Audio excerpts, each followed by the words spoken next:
Hello friends, welcome back to another video. तो आपका एक बार फिर से स्वागत है आपका अपना YouTube channel Arun sir GS में। अभी तक मेरे चैनल को सब्सक्राइब नहीं किए हैं तो प्लीज इसे सब्सक्राइब कर दें और बेल आइकन का बटन दबाना ना भूलें।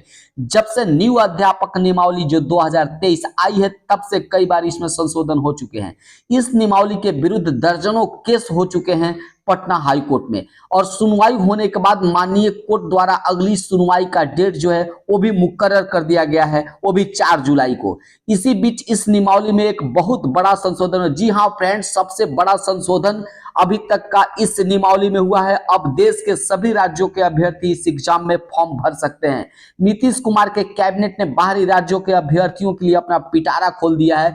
अब बीपीएससी एग्जाम को के लिए बिहार का निवासी होना जरूरी नहीं है, यानी यहाँ डोमिसाइल नीति को समाप्त कर दिया गया है। जी हाँ, डोमिसाइल नीति को यहाँ समाप्त किया गया है। इसी को लेकर जब मीडिया वालों ने शिक्षा विभाग के मंत्री प्रोफेसर चंद्रशेखर से सवाल की पूछा तो उनका बहुत ही बेतुका बयान सामने आया है। जब उनसे पूछा गया कि आप लोग बाहरी लोगों को इस एग्जाम में बैठने का मौका क्यों दिया, तो उनका कहना था कि बिहार के अभ्यर्थियों पर मेरा भरोसा ही नहीं है। जी हाँ, उन्होंने साफ कहा कि अभ्यर्थियों पर, बिहारियों पर हमें भरोसा नहीं है। खासकर अंग्रेजी, विज्ञान, मैथ विषय के शिक्षक नहीं मिल पाने के कारण हमारा सीट जो है वह खाली रह जाता है। इससे सीटेट वाले जो बाहरी लोग हैं उनको लाकर हम शिक्षा की गुणवत्ता में सुधार लाना चाहते हैं। तो बहुत ही गंभीर एक प्रकार से आरोप लगाया है सभी बिहार के युवाओं पर।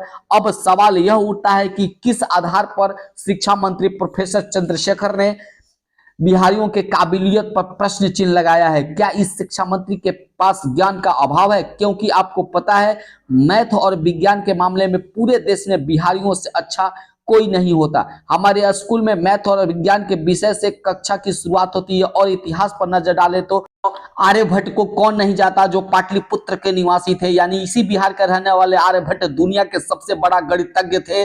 और आपको पता होगा कि आरा के रहने वाले वशिष्ठ नारायण सिंह, मैथ में उनका जोड़ पूरे दुनिया में कोई नहीं था। तो ये सब बिहार के रहने वाले थे, बिहारी थे। तो कैसे ये कह सकते हैं कि हमको बिहारियों पर भरोसा नहीं है? और आपको पता है सबसे ज्यादा आईएएस और डॉक्टर और रेलवे या किसी भी केंद्रीय कर्मचारी में बिहारियों का जो बच्चे हैं वो अव्वल रहते हैं। तो क्या इन्हें मैथ और साइंस की जानकारी नहीं होती है? बचपन में कहां से पढ़ते हैं? इन्हें कौन पढ़ाता है? एक बिहार के ही शिक्षक इन्हें अच्छी शिक्षा देते हैं। उन्हें इस बात का भी पता नहीं है कि सीटेट वाले अभ्यर्थी 1 से 8 यानी कि प्राथमिक विद्यालय में ही फॉर्म अप्लाई करने के लिए एलिजिबल होते हैं। तो फिर प्राइमरी में विषयवार शिक्षकों की जरूरत ही क्यों पड़ी?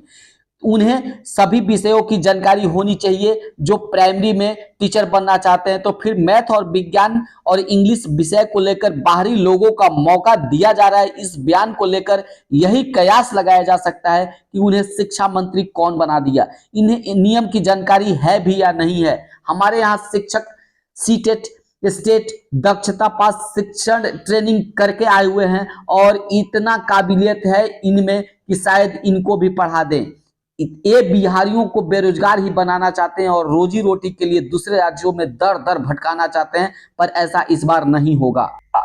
इस बार आने वाले 2024 और 25 के चुनाव में आपको यही बिहार युवा सबक सिखाएंगे, और इस समय दूसरे राज्यों से आप वोट मांगिएगा। इसी प्रकार के शिक्षा और शिक्षक संबंधी जानकारी के लिए मेरे चैनल को देखते रहिए। धन्यवाद।